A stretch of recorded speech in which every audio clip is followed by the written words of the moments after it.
Hi guys, and welcome back to part 2 of our course vlog here at Palm Garden. We're starting off hole 10, which is a par 5, pretty much uphill the entire way and pretty much a straight hole. If you watched the front 9 of this course vlog, you would know that I mentioned something about light poles on this golf course. Basically, those light poles seems to be the perfect aim for a lot of holes. And the funny thing about this hole is, as you can tell, it is pretty far left. But what you will realize is on this hole, everything actually kicks very far right. So if you were to end your ball anywhere along those lines of that light pole, even though it does seem like the left side of the fairway, I can almost guarantee you 100% that you're going to end up in the center of the fairway.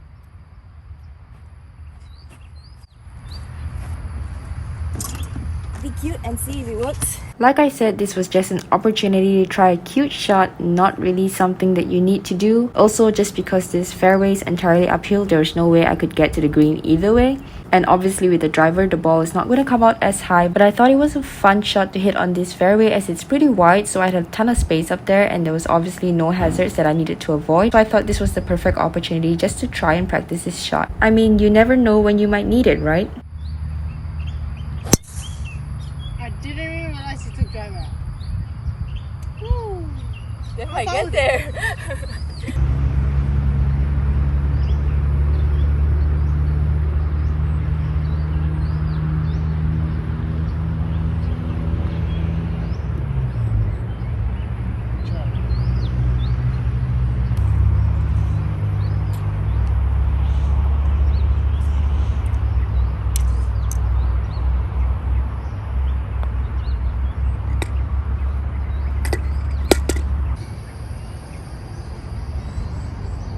Hole 11 is a par 4. It's quite nerve-wracking from the tee shot just because it looks pretty narrow, but there is quite a lot of space down there.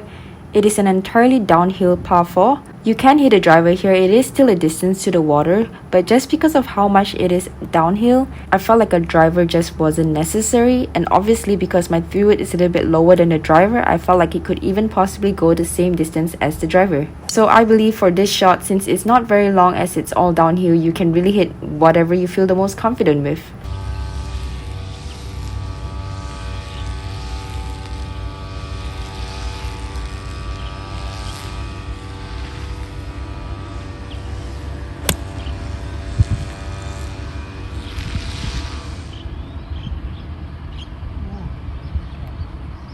One thing you will notice playing out here at Palm Garden is that the greens have a lot of grain. I'll talk a little bit more about it later on, but pay attention to the colors of this green and just notice how dark the putting green is at this part that I'm putting versus where my friend is standing on the right side.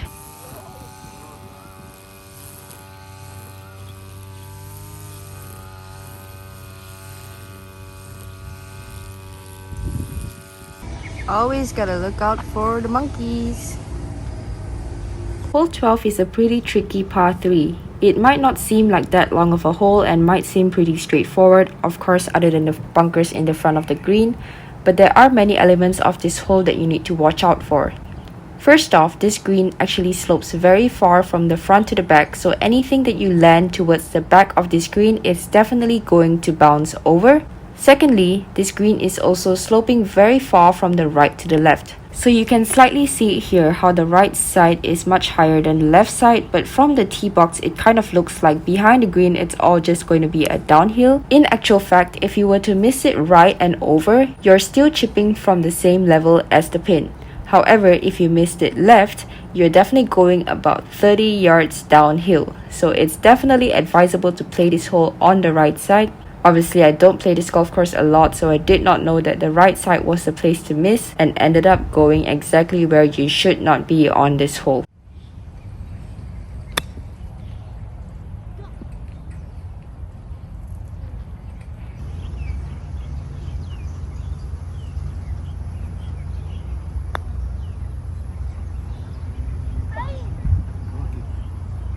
We went around the hole.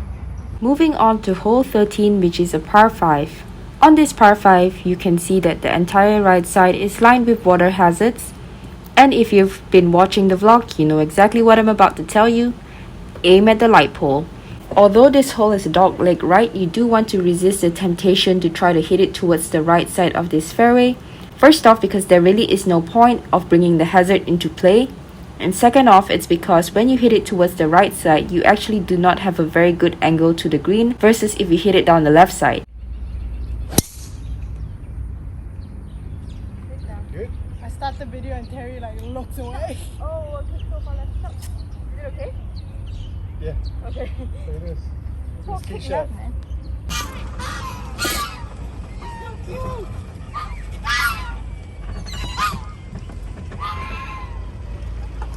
Oh, this guy's sleeping.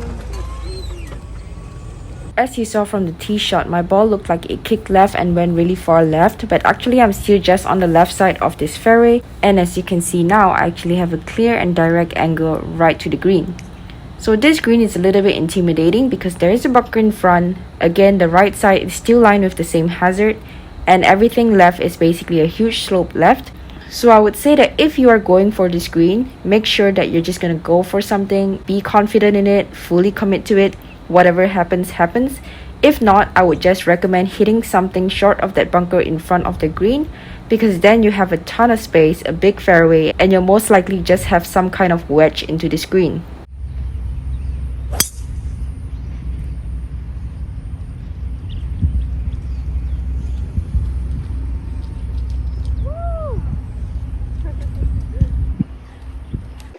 This course actually has so much grain. If you look at the greens, all the dark colored are into the grain and all the lighter ones are down grain. So this putt should be really slow.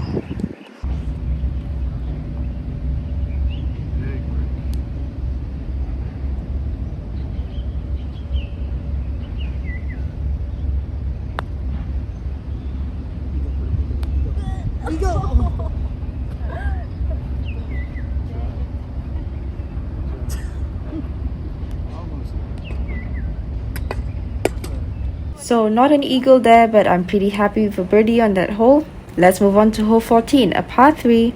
So this par 3 is a little bit of an interesting one. From the tee box, I felt like it was uphill, but based on my friend's rangefinder, it was actually playing a little bit downhill. So this green is another one that you obviously don't want to land over. The pin today is on top of a slope, so if you were to land it too far over, there's definitely a big chance of you going over. So if you are not too confident, I would definitely recommend just hitting this shorter rather than longer, because from the back it's going to be a lot harder as it's down grain versus from the front as it's into the grain. As you can see from here, the green is very dark colored, so you can see that going uphill is going to be very slow because it's into the grain, which means that coming back is going to be very fast because it's down grain.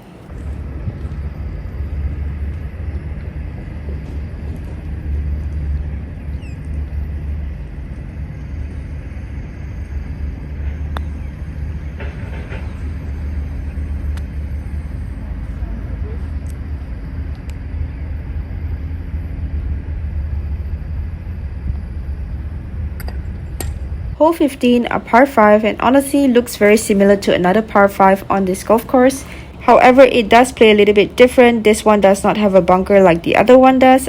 If you guys know which hole I'm talking about, and you should if you've watched this vlog, name it down below. But for this hole, you definitely want to go a lot more left. Again, similar to the other hole, it just feels like there's not much space left versus right on this hole. And I don't know why. I guess it's just dogleg left holes that make me feel this way.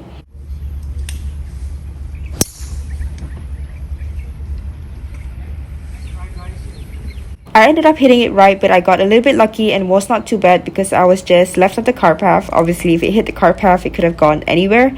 So I'm lucky to have just stayed left of it. And for my second shot, I'm basically just hitting a 3-wood out there as far as I possibly can because it's still a very long ways to the green.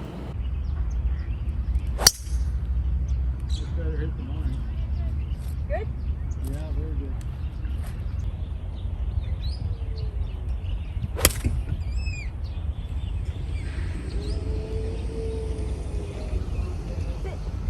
Nice shot.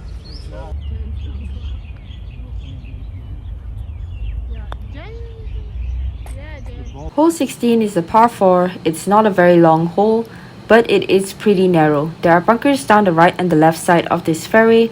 As you know, and as I've said, when it's a narrow fairway, your most important thing is not distance but hitting it straight. For me, I decided to go with a 3-wood here, and for several reasons. Number one, I felt like my driver would reach the downslope part past the bunkers, which would leave me in a very odd distance to the green. And secondly, I felt like with my 3-wood, I was able to hit it a bit lower, therefore I'm able to control it a little bit more and make sure that I'm somewhere down the fairway versus hitting a driver, which obviously might bring more obstacles into play, especially because this fairway slopes left to right. So if you hit it higher and it gets a bad kick, you have a higher chance of getting in a bad position even though you hit a good shot. So I felt like the 3-wood was the best play for this shot.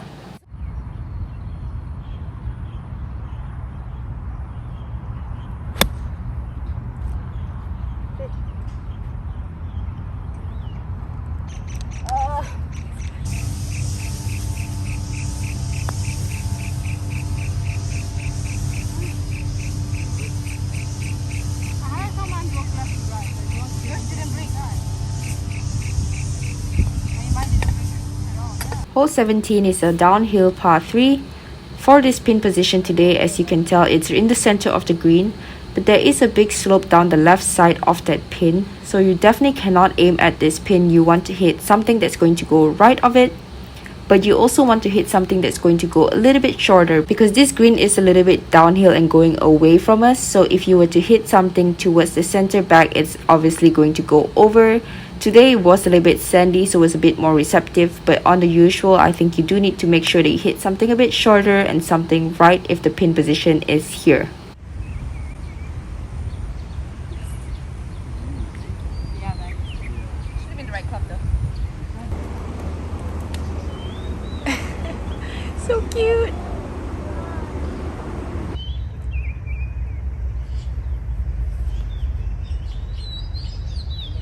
Watch out, Sean.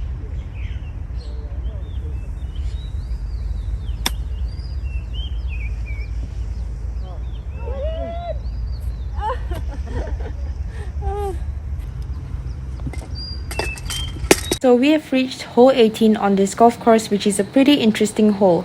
Although you can't see it from this angle, you'll see it later on, but I decided to go with a 3-wood because there is a bunker down the right side that I will not be able to reach with a 3-wood, and there is a water hazard down the left side that is reachable with a driver, so hitting a driver just made the fairway half the size, so I decided to go with a 3-wood.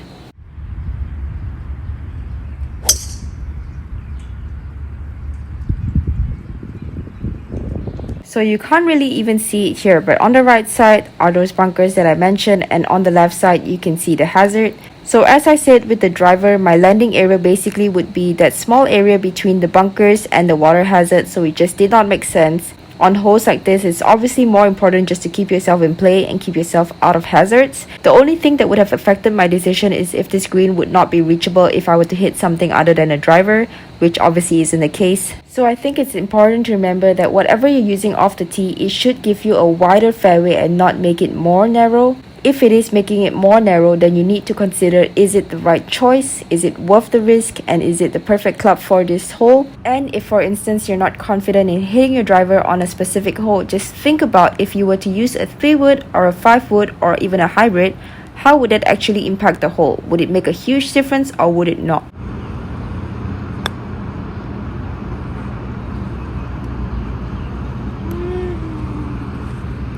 So thank you guys for joining me on this vlog. I hope you guys liked this video and maybe took a tip or two from this video. Don't forget to like it if you did, subscribe to my channel, and turn on the notification bell so that you never miss an episode of Golf with Jen.